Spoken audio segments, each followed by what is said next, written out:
Great. So if you're lying down,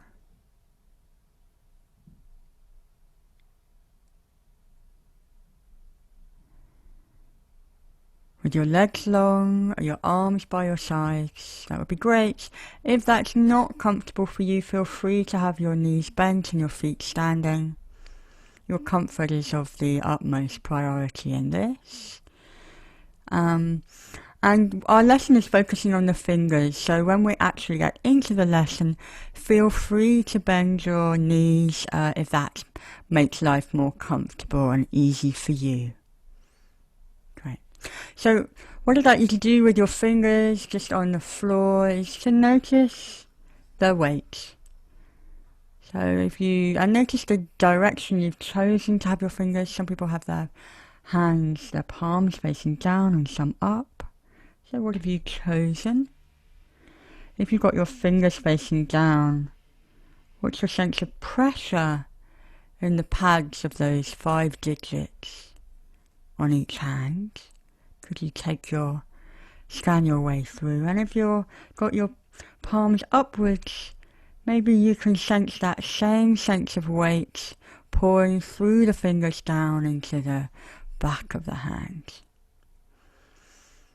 And if you've got your fingers on your side, because we all have a different level of comfort with our hands in different ways, then just see whether you can sense some kind of individual weight of the fingers and the thumb. And are your 2 hands resting differently from each other? What's the quality of resting around the heel of the hand or the wrist? Is the weight of your limb supported there? Or is it more that your wrist is arched away from the floor? And your forearm, how much of your forearm is resting on the ground? Your elbow. And then for most of us, or many of us, the whole length of that upper arm bone isn't on the ground. So can you kind of calculate its slope upwards? Where does the bone of your upper arm begin to move away from the floor? And compare your 2 arms.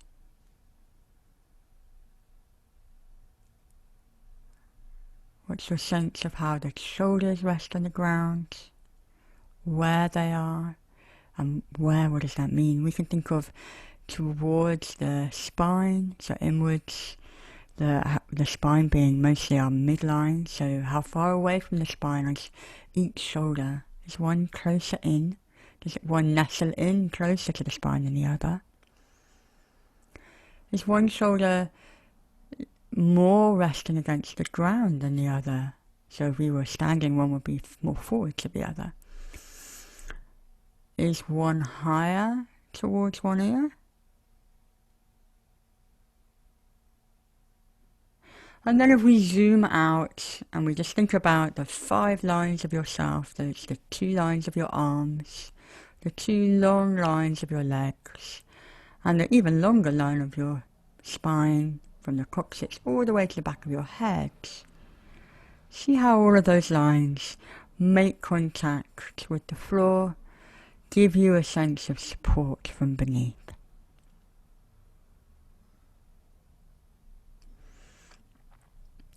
So I'd like you to take your dominant hand and place it on your belly. And make yourself comfortable. Move your elbow to wherever it needs to move in order to make that comfortable for you. And then with your dominant hand, can you begin to press the thumb gently into your belly? And I like to do this on here because, of course, we get the feedback. So I want you on the squishy part of your stomach. So you have some kind of elasticity that you're pushing into, and then the belly pushes you back. And how far in do you press? So for most of us there'll be a range of what's comfortable for both the thumb and the belly. So just play with that. So we could just press in a way where we're just touching the surface of the skin. We can press in a way where we press a little bit further into the flesh. Doing it in a way that's very comfortable for you. And as you press with the end of the thumb, can you feel what happens at the base of the thumb, which is closer to your wrist? So the end of the thumb goes down. What happens to the lower end, if you like, the wrist end of the thumb? Does it move in space? And as you press the thumb into yourself, into your belly, what do you do with the other fingers? Are they in repose? Are they relaxed? Or are they joining in? And like so many of our Feldenkrais lessons, we're not stopping anything. We're simply noticing in a very non-judgmental way, I hope. So, and as you press and release and you repeat this movement with the thumb, what do you feel in your forearm? Do you feel this movement of the pressing and releasing of your thumb into the elbow? Or perhaps into the shoulder? Do you do anything in the shoulder as you press and release your thumb into your belly? And you're not lifting your thumb because that would be simply too much work. You're just allowing the belly to push the thumb back out. And then move to the first finger. So we do the same idea with the first finger. As you press with the end, with the pad, what's the curvature of the finger that you've chosen? Is it a flat pad? Have you made your finger flat and straight? Or is your finger curved? Try out different levels of curvature for your first finger and see whether you can feel, does this change the sense of what you're doing in the length of the finger itself? And then into the palm of your hand. Can you follow that movement down into the palm of your hand? And we have, of course, 3 joints of the finger above the knuckle, and then the 4th joint of the fingers make up the body of the palm of our hand. So we have a 4th joint of that first finger in the palm itself. So, and if you like, as you press the first finger into the hand, you can always use your second hand to give you even more feedback. So you've got the feedback from your belly, and then you could have the feedback from your second hand lightly placed on the palm to feel from the back end of the palm what happens. How does the lever of your finger move your hand? How does this lever of the finger, just the first finger pressing and releasing, move and into the forearm? Can you feel the muscles in the front and the back of the forearm engaging and releasing? Just this pressing and then allowing your belly to push out the first finger, reach all the way up into your shoulder.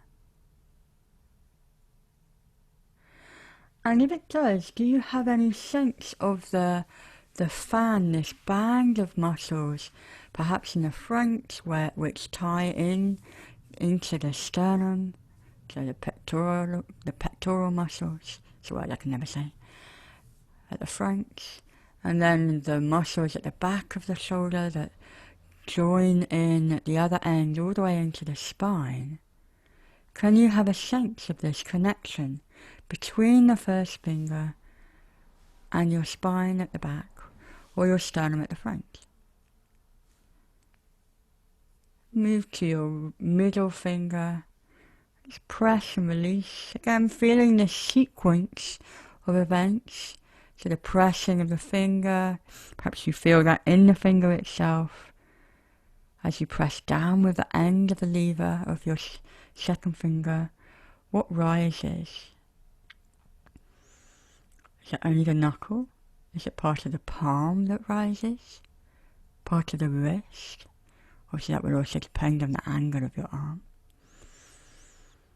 Do you feel this movement into your forearm? Into the upper arm?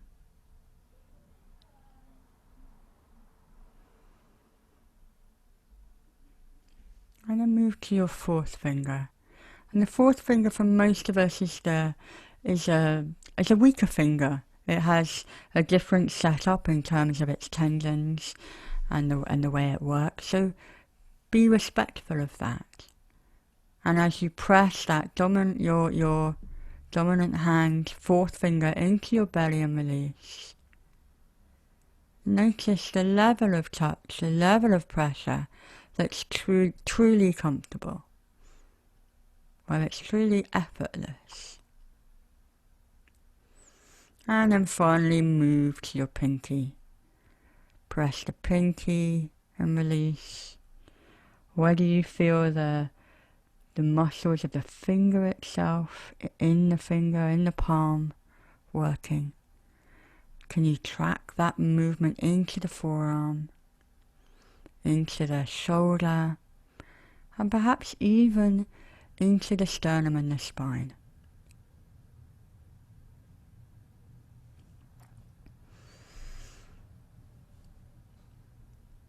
And if you alternate pressing the pinky and then the first finger, or the pinky and then the thumb, you can play with that. So just of this dominant hand into your belly. How does this change the flavour or the sense of the width of your wrist, of the width of the palm? Does alternating across the palm give you a different movement, as well as this levering, this flexion and extension of the fingers? We're now adding, if you like, a rotation. So for some of us, we might just feel that across the palm of our hand. Perhaps we feel the rotation into the forearm all the way up to the elbow. Can we feel this rotation into the shoulder?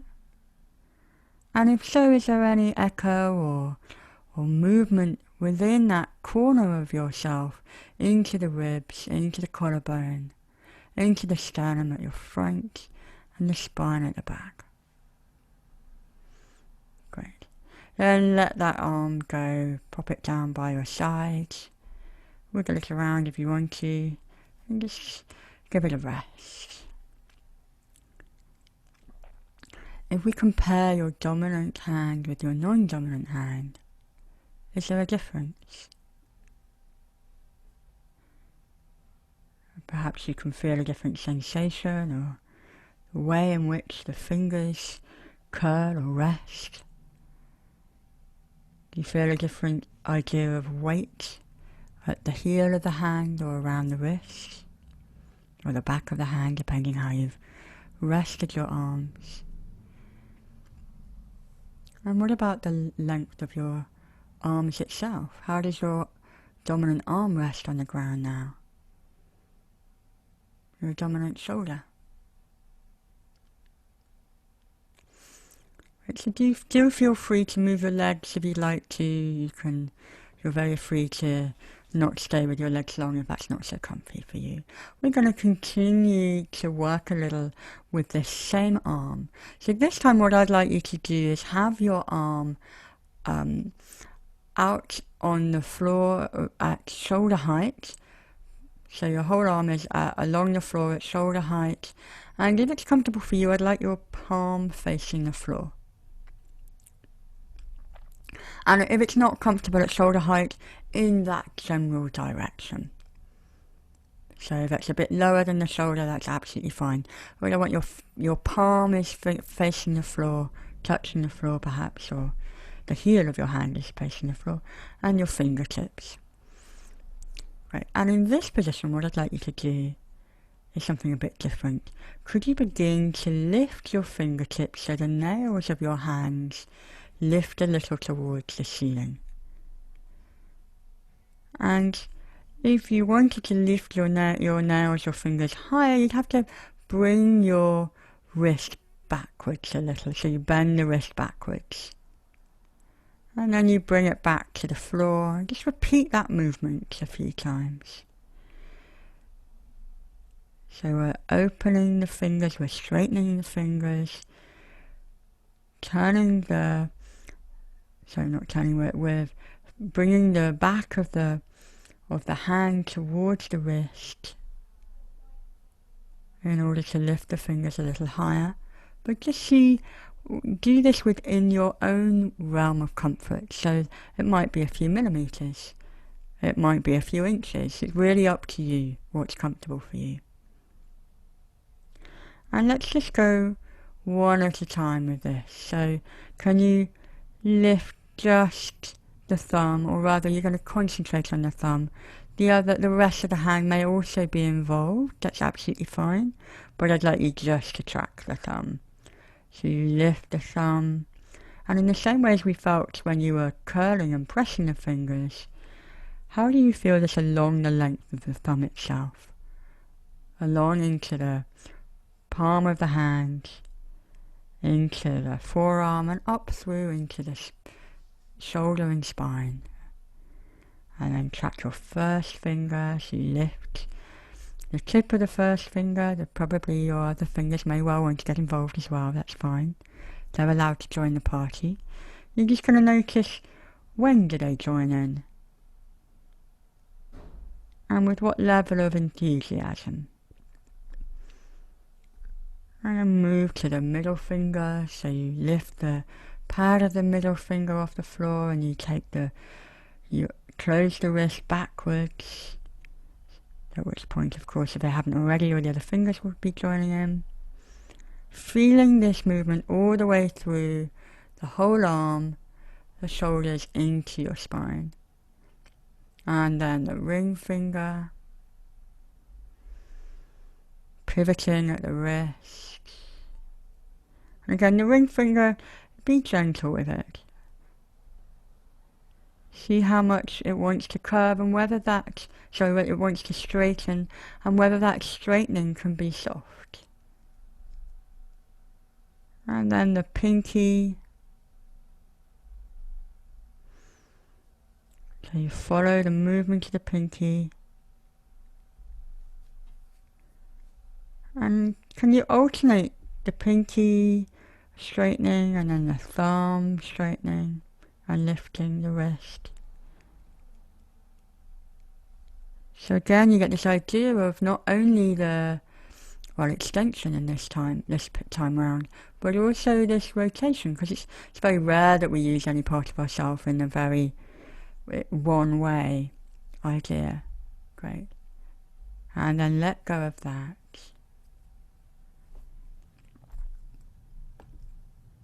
Bring your hands back alongside you. And sense, how do your two hands feel different now? And not only the two hands and the fingers, but the whole of your two limbs. Do you sense differences? I've just got a couple more variations I'm going to squeeze in. So if you would like to bring that same arm out to the side, and this time have the back of the hand facing downwards. And then can you press all 5 of the nails into the floor? So this will be more the side of the thumb, obviously. You press the nails into the floor, and as you press those nails into the floor, feel what happens to the levers. So the other end of the lever, so around the knuckles, in the palm of the hand. Does your wrist lift? Does this lift any area of the forearm? And follow this movement once more into the shoulder and into your center, into the spine and your sternum.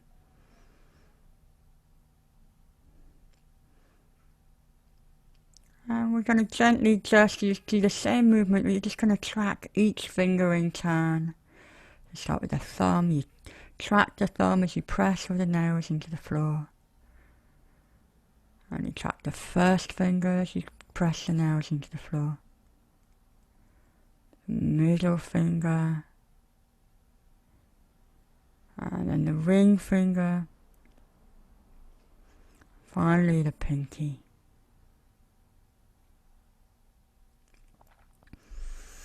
And then bring your arm back by your side to rest again.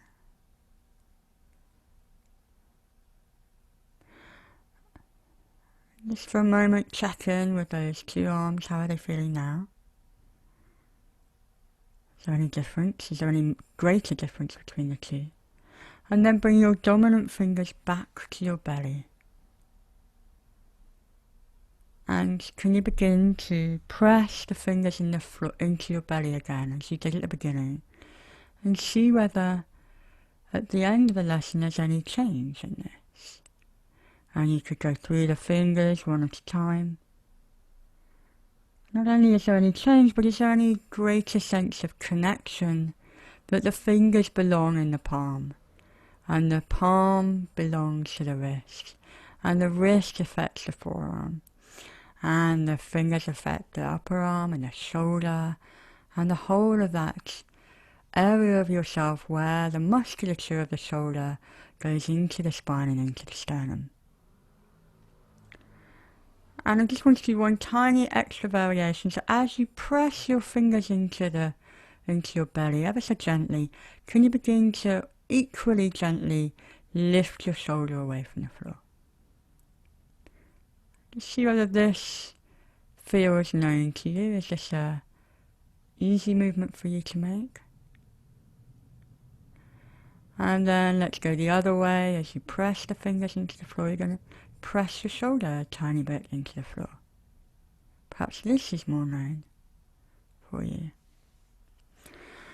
Great, and I'm aware that time is ticking, as we've only got half an hour, so I'd invite you at this point to gently roll to one side, come back to your starting place, whether that's with your instrument or with your imaginary instrument or your voice. And as you rise, see whether you can keep this sensation of repose that I'm hoping that your dominant hand has found. And compare the two hands as you go.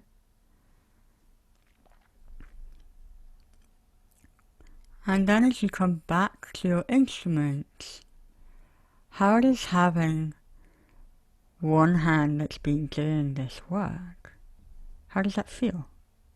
How does that enable you to make contact with your instrument in a perhaps different way? And what I'd like to suggest that you do as well is to stop, pause, and reset. So we're very good at feeling something, but not necessarily, and after a Feldenkrais lesson, maybe feeling that change, but not necessarily so amazing, and I include myself in this, that then incorporating this into our practice. But I think this idea, which you pause in position and reset, so you allow yourself to come back to this sense of what you found in terms of sensation and connection with the fingers through the arm into the shoulder, into your spine as you practice.